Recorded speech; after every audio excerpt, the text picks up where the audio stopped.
అందరికీ నమస్కారం. ఈరోజు నాకు చాలా ఆనందంగా ఉంది. ఫైనల్గా రిలీజ్ డేట్ దగ్గరకు వచ్చింది. భైరవం 30వ తారీఖు రిలీజ్ అవుతుంది. నాకు చాలా ఆనందంగా ఉంది. చాలా రోజుల తర్వాత రిలీజ్ దగ్గరలో ఒక ప్రీ రిలీజ్ ఈవెంట్, నా ప్రీ రిలీజ్ ఈవెంట్లో నిలబడి మాట్లాడుతున్నాను. ఈ సినిమా నా బాబాయ్ నారా రోహిత్తో చేయడం, నా తమ్ముడు బెల్లం, బెల్లం సాయ్ తమ్ముడు, మేము చిన్నప్పటి నుంచి మాకు తెలుసు, ఓన్ బ్రదర్ లాగా ఇద్దరు. కానీ కాకపోతే ఈ సినిమాతో మా బంధం ఇంకా పెరిగింది. అది కలకాలం ఎప్పుడు ఇలాగే ఉండాలని ఆ దేవుణ్ణి కోరుకుంటున్నాను. అలాగే Aditi, Anandi, your fantastic, super energy. And మీ నాన్నగారు అంటే పెద్ద ఫ్యాను. జెంటిల్ మ్యాన్ కానీ, ప్రేమికుడు కానీ అవన్నీ చూసేలా తయారయ్యాం మేము. So thank you so much for being a part of our film. It was a great time and looking forward to work more. అలాగే ఆనంది గారు, ఆవిడతో సెట్లో వర్క్ చేయడం, she is a great performer. And ఆవిడతో చేయడం I'm really happy and it was a great experience అండి. And you did a fantastic job in the film. Looking forward. నేను బేసిక్గా ఈరోజు ఇక్కడ నిలబడి ఈ స్టేజ్లో ఈరోజు ఇంతవరకు వచ్చానంటే, నాకు అందరిని చూస్తూ ఉంటే ఎన్నో సినిమాలు చేసి ఆ తర్వాత ఒక చిన్న గ్యాప్ తీసుకొని, ఆ గ్యాప్లో ఎన్నో ప్రాబ్లమ్స్ కానీ, లైఫ్ని అప్స్ అండ్ డౌన్స్ చూసుకొని ఈరోజు ఇక్కడ నిలబడానంటే దానికి ముఖ్యమైన కారణం నా కూడా ఉండి, అంటే అంటే హ్యాపీ టైమ్స్లో ఉన్నప్పుడు, ఫుల్ సక్సెస్లో ఉన్నప్పుడు అందరూ పక్కన ఉండడం వేరు. కానీ కష్టాలు ఉన్నప్పుడు, ఆర్థిక కష్టంలో ఉన్నప్పుడు, లైఫ్లో కష్టాలు ఎదుర్కొన్నప్పుడు ఒక కూడా నిలబడిన నా టీం అండి. First credit goes to my staff, my team, నా ఆఫీస్ మెంబర్స్ కానీ, నా సెక్యూరిటీస్ కానీ, నా డ్రైవింగ్ సిబ్బంది కానీ, నా ఇంట్లో పనిచేసే ప్రతి ఒక్కరు, నా సెక్రటరీ, మా company operations manager Phani Kumar గారు కానీ, అండ్ పేరున నా సంతోష్, నీకెంతో రుణపడి ఉన్నానురా. అలాగే ప్రతి ఒక్కరికి పేరున చరిత, థ్యాంక్స్ అమ్మా. అన్నిట్లో నిలబడి ఒక ఆడదానివైనా ఒక మగవాళ్ళు సిగ్గుపడేలాగా నువ్వు నీతి నిజాయితీ ఏంటో నిలబడి చూపించావు. మీ అందరికీ నేను ఉంటాను life long. Thank you so much. And ఈ మధ్యకాలంలో నా పిల్లలకి ఏదైతే ఇవ్వకూడదు అనుకుంటున్నానో, మా జనరేషన్తోనే చనిపోవాలనుకుంటున్నానో అవి మనం అంతం చేయాలి. ఆ టాపిక్ క్లుప్తంగా చెప్పేస్తాను. ఈ మధ్య నెట్లో చూస్తున్నాను, బాధాకరం విషయం ఏంటంటే అందరూ నలుగురు కులపోలు కలిసి ఒక సినిమా చేస్తున్నారు, అది చేస్తున్నారని ట్రెండ్ సాగిస్తున్నారు. సినిమా ఒక కులంది కాదండి. సినిమా ఒక కులంది కాదు. అది ఎప్పుడు గుర్తుపెట్టుకోండి. సినిమా కళామ తల్లికి తన క్యాస్ట్ చూడదు, కులం చూడదు, గోత్రం చూడదు. మా కులం సినిమా, మా గుడి సినిమా థియేటర్ అండి.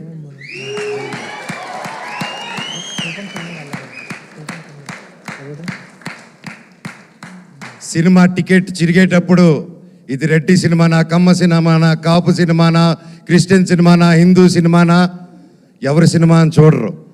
సూర్య గారు ఎవరండి, ఎక్కడి నుంచి వచ్చారు, ఆయన క్యాస్ట్ ఏంటి, మన తెలుగు సినిమాలు ఎవరు ఎక్కడి నుంచి వచ్చి టాలెంట్ ఉన్నా నెత్తి మీద పెట్టుకుంటామండి మనం. అంత గొప్ప ఇండస్ట్రీ మంది. మన సందీప్ రెడ్డి వంగ గారు ఎవరండి, మన తెలంగాణ ఆయన. అక్కడ బాంబేలో ఆయన జాటనా, కపూరనా ఏమని చూసి ఆయన అక్కడ నెత్తి మీద పెట్టుకున్నారు. టాలెంట్ మన ఇండియన్ సినిమాలో టాలెంట్ లేకపోతే పక్కన పెడతారు. కష్టం, హార్డ్ వర్క్ ఉంటే, టాలెంట్ ఉంటే ప్రొడ్యూసర్లు నెత్తి మీద పెట్టుకుని పైకి తీసుకెళ్తారు. ఏమండి, అది నెట్లో అది రాసి పోస్టులు చేసిన వాళ్ళకి ఒకటి అడుగుతాను, మీ ఫ్రెండ్స్కి కానీ ఎవరికైనా ఫోన్ చేసి ఒక 10,000 20,000 అడగండి. ఈ రోజుల్లో అది ఎంత కష్టమో, ఎంత ఆలోచించిస్తారో అని. కానీ ఈ కులం చూడకుండా, మతం చూడకుండా, బ్యాక్గ్రౌండ్ చూడకుండా, వీడు ఎవడని తెలియకపోయినా ఒక టాలెంట్ చూసి, కష్టం చూసి, డబ్బు వస్తుందా రాదా అన్న సంగతి తర్వాత ముందు నమ్మి ఒక ఆర్టిస్ట్ మీద డబ్బేసి పెట్టడమే మన హీరోస్, మన ప్రొడ్యూసర్స్. అలాగే వాళ్ళు దేది చూడరండి. ఈ సినిమాలో భైరవం కూడా అంతే. మేము ఏంటి, మా బ్యాక్గ్రౌండ్లు ఏంటి అని రాధామోహన్ గారు ఎప్పుడు చూసి పెట్టలేదు. మాకు గొప్ప సక్సెస్లు లేవు, గొప్ప ఈ గ్యాప్లో ఏమీ చేయలేదు మేము సినిమా పరంగా. అయినా మా ముగ్గురిని నమ్మి ఈ సినిమా చేశారంటే సార్ మీ గుండె గొప్పది, మీలాంటి ప్రొడ్యూసర్లు ఎల్లా కాలం బ్రతికుండాలి సార్. మీరు శ్రీధర్ గారు మీలాంటి వాళ్ళు ఉండాలి sir. Thank you so much. మీరు ఆయన సినిమా 2 సంవత్సరాలు 1.5 year 2 years బ్యాక్ స్టార్ట్ చేసుకొని అది చేసుకుంటూ వచ్చే క్రమంలో వేరే పోర్షన్ షూట్ చేసే టైంలో లక్కీగా నాకు డేట్స్ దొరికి ఆ టైంలో విజయ్ గారు వచ్చి కథ చెప్పడం నాకు చాలా ఆనందం. Thank you sir. లాస్ట్ ఒకటే చెప్తానండి, సినిమా అనేది మా అమ్మ అండి. తల్లికి ఒక కొడుకు కూతురు వాళ్ళందరూ వేరువేరుగా చూడరు, అందరూ సమానమే. కొడుకు పొట్ట లావా పొడుగా కుంట గుడ్డ ఏదైనా ప్రాబ్లమా ఏది చూడరు. తల్లికి బిడ్డే ప్రాణం పెట్టి చూసుకుంటుంది. సినిమా కూడా అంతే. మా తల్లి మేమందరూ సమానం. దయచేసి కులాలు గోత్రాలు ఇవన్నీ మా ఇండస్ట్రీలోకి తేకండి. అది రాదు, మేము రానివ్వం కూడా, రేపు మా పిల్లలకి ఇవ్వము.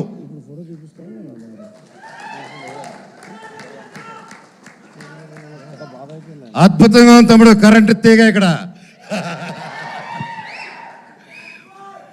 అలాగే ఈ మధ్యకాలంలో బాయ్కాట్ ట్రెండ్ ఒకటి నడుస్తుంది, అది చూశాను. అది చూసి ఎందుకు, బట్ అది నాకు మాట్లాడాల్సిన అవసరం, సో అది చెప్తాను. నాకు అది చెప్పకముందు నా డైరెక్టర్ గారి గురించి ఒకటి చెప్పాలి. విజయ్ గారు ఇది most confident, most hard working, most మనసు పెట్టి డెడికేటెడ్గా ఒక అబద్ధాలు చెప్పకుండా 10 మందికి సేవ చేసుకుంటూ బ్రతికేదే మా డైరెక్టర్ గారు అండ్ హిస్ టీమ్. ఇప్పుడు మా డైరెక్టర్ గారిని ఎప్పుడో ఎవరో ఏదో పోస్ట్ పెట్టారో పెట్టలేదో తెలియదు, హ్యాక్ అయ్యింది అంటున్నారు. సో అలాంటిది ఒక ట్రెండ్ది తీసుకొచ్చి దాన్ని ఒక ట్యాగ్ చేసి ఇంతమంది కష్టపడిన సినిమాని ఆ పోస్ట్ నిజమో కాదో తెలియదు, ఆ తెలియని కూడా ఆయన అలా ట్యాగ్ చేసి, ఆయన ఒకటి చెప్తానండి ఈరోజు సభాముఖంగా, నేను లేకపోతే నేను చెప్పను అలాగా. ఆయన పవన్ కళ్యాణ్ గారికి చిరంజీవి గారికి వీరాభిమాని అండి. ఆయన కానీ అనిల్ రావుపూడి గారు కానీ, రేపు అనిల్ రావుపూడి గారి సినిమా తీస్తున్నారు, చూడండి ఏ రేంజ్లో తీస్తున్నారు, నాకు తెలిసి ఎంత బాగా తీస్తున్నారు. మాకు ఒక ఫ్యాన్ బాయ్ సినిమా ఎలా తీస్తారో, ఒక ఫ్యాన్ బాయ్ ఆయన హీరోతో సినిమా తీస్తే ఎంత బాగా వస్తుందో మనకు తెలుసు. అలాగే ఆయనకి ప్రేమ లేకపోయింటే ఒక 2 సూపర్ హిట్లు ఇచ్చి 3వ సినిమా ఇంత పెద్ద సినిమా చేసే టైంలో ఆయన వెళ్ళి ఉస్తాద్ భగత్ సింగ్ని 2nd యూనిట్ డైరెక్ట్గా చేస్తాను, నాకు ఒక్క సీన్ ఇవ్వండి పవన్ కళ్యాణ్ గారిని డైరెక్ట్ చేయాలని. ఆయన డబ్బు కోసం చేయలేదు, ఏదో ఒక పేరు వచ్చేయాలని చేయలేదు, అది ఒక ప్యూర్ ప్యాషన్ అండి. ఏమంటే నేను ఒకటే చెప్తాను, ఆయన మెగా ఫ్యాన్స్లో ఒకరు, అండ్ అది నేను గర్వంగా చెప్తాను ఆయన గురించి. ఈరోజు ఒకరిని అభిమానించి ప్రేమించి జీవితాంతా ఆరాధించి అందరూ ఒక గ్యాంగ్గా ఉన్నప్పుడు సడన్గా అందరు తిరగబడి అందరు నిన్ను ఒక్కడిని చేసి నేను ఒక అన్ని తప్పుడు మాటలు చెప్తుంటే నీ గురించి అది ఎంత కష్టమేస్తుందో, ఎంత ఒక మనిషి క్షీణించిపోతాడో అది పడేవాడికి నాకు తెలుసండి. ఈరోజు మా డైరెక్టర్ గారిది కూడా అదే పరిస్థితి నాకు తెలుసు. గత 2 రోజులుగా ఇంక ఎవరైనా పట్టించుకున్నాడు, ఆయన డోంట్ కేర్ అనే వ్యక్తి. ఆయన సొంత కుటుంబం అనే మెగా ఫ్యాన్స్ ఆయన మీద అంటుంటే ఆయన అలా డల్గా అయిపోతే నేను అది చూడలేకపోతున్నాను. డైరెక్టర్ గారు మీది మంచి మనసు, మీరేంటో మా అందరికీ తెలుసు. అండ్ నేను చెప్తున్నా, సినిమా లవర్స్ ఎవరు, ఏ రాష్ట్రం నుంచి హీరో వచ్చాడు, తమిళ హీరోనా కన్నడ హీరోనా ఏది చూడకుండా, తమిళ సినిమానా తెలుగు సినిమాని చూడకుండా, క్యాస్ట్ చూడకుండా, కంటెంట్ బాగుంటే సూపర్ హిట్ చేసేదే మన తెలుగు ఫిలిం ఇండస్ట్రీ.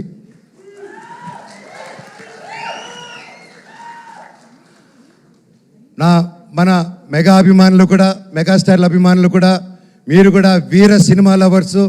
మీరు ఎంత పెద్ద పిల్లరో ఒక సినిమా ఇండస్ట్రీకి అందరికీ తెలుసు. మీరు కూడా మా అందరికీ సపోర్ట్ చేయాలి. ఒకవేళ ఆ పోస్టు పెట్టారో లేదో, అప్పుడు హ్యాక్ అయిందో, ఇదంతా మీకు డిస్టర్బెన్స్ కలిగినందుకు మా టీం అందరూ తరపున నేను వాళ్ళకు ఒక బ్రదర్గా, అన్నగా, తమ్ముడుగా, మీలో ఒకడుగా మీ అందరికీ క్షమాపణ కోరుతున్నాను.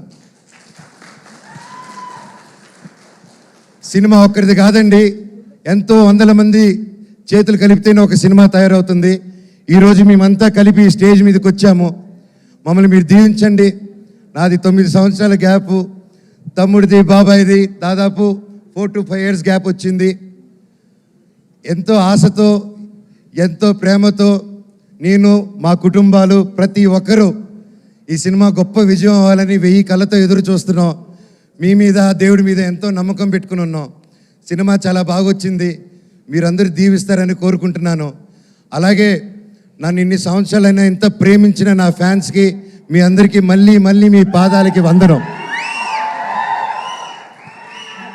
మీరే నా కుటుంబం, మీరే నా దేవుళ్ళు. మీకోసమే ఇంక మీ జీవితంలో ఏ పని చేసినా మిమ్మల్ని ఆలోచించుకుంటూ మీకోసమే నేను కానీ మా వైఫ్ మోనికా కానీ ఎప్పుడు జనాల కోసం, జనాల శ్రేయస్సు కోసం మేము పనిచేస్తూనే ఉంటాం. మా పిల్లలకి, మా అందరికీ మీరు ఎప్పుడు వెంట తోడు ఉంటారని నమ్ముతున్నాను. భైరవన్ సినిమా గొప్ప విజయం చేయండి. అలాగే మా సినిమాలో పనిచేసిన చౌదరి గారికి, సార్ మిమ్మల్ని చూసి నేను ఎంతో నేర్చుకున్నా. ఈ వయసులో కూడా మీరు పొద్దున వస్తే సాయంత్రం వరకు కూర్చోకుండా పనిచేస్తారు. హ్యాట్స్ ఆఫ్ సార్, మీ దగ్గర పనితనం నేర్చుకోవాలి ఇంకా నేను కూడా. సుమా గారు థ్యాంక్ యూ సో మచ్. ఇలా వచ్చి ఎప్పుడు మాకు బ్లెస్ చేసి ఒక మంచి ఎనర్జీ ఇస్తూ ఉంటారు. అలాగే శ్రేయస్ మీడియా థ్యాంక్ యూ. ఆ ఏవి కానీ అన్ని బ్యూటిఫుల్గా కట్ చేసి నన్ను ఏడిపించారు పోయిన దాంట్లో. అలాగే వంశీ శేఖర్ గారు thank you so much. And మా టీం ఎడిటర్ గారు, కెమెరామ్యాన్ గారు, పేరు పేరున thank you so much. Music director గారు, అలాగే మన కాస్ట్యూమ్ డిజైనర్స్ గారు ma'am thank you so much. సినిమాని చాలా అద్భుతంగా చేశారు. అలాగే పూర్ణిమ రామస్వామి అక్క, ఏదైతే నా కాస్ట్యూమ్ డిజైన్, నా స్టైలింగ్ చేసింది పూర్ణిమ రామస్వామి అక్క. డైరెక్టర్ సార్ని అర్థం చేసుకోండి, మీ గజపతి వర్మ ఎలా కావాలని నన్ను అడిగి చేసింది. థ్యాంక్ యూ అక్క సో మచ్. అండ్ ఎవరైనా మర్చిపోయింటే నాకు క్షమించండి, ఇప్పటికే ఎక్కువ మాట్లాడుతున్నాను, టైం అయిపోయింది. నా కోసం నిలబడిన ప్రతి నా ఫ్రెండ్స్, ముఖ్యంగా నా ఏవియేటర్స్, ఇన్ని సంవత్సరాలు థ్యాంక్స్ రా బాబాయ్లు, నన్ను భరించారు, నా కష్ట నష్టంలో ఉన్నారు. నేను మీకేం చేయలేదు, నా స్టాఫ్ కూడా నేనే పెద్దగా చేయలేదు. నేను నా కోసం అంత కష్టపడి పనిచేశారు. నేను అరుస్తున్నా, తిడుతూ ఉన్నా, ఉన్న ప్రెషర్స్లో మీకు ఏం చేసి జన్మకు రుణం తీర్చుకుంటానో నాకు తెలియదు, కానీ డెఫినెట్గా తీర్చేసుకుంటాను. Love you so much. ప్రతి ఒక్కరికి, నా ఫ్రెండ్స్ ఫ్రమ్ ఇండస్ట్రీ, డైరెక్టర్స్కి, ప్రొడ్యూసర్స్కి, నా కోసం నిలబడిన ప్రతి ఒక్కరికి థ్యాంక్ యూ. భైరవం 30వ తారీఖు రిలీజ్ అవుతుంది. దుమ్ము లేపేద్దాం మచ్చ. Love you all. Thank you.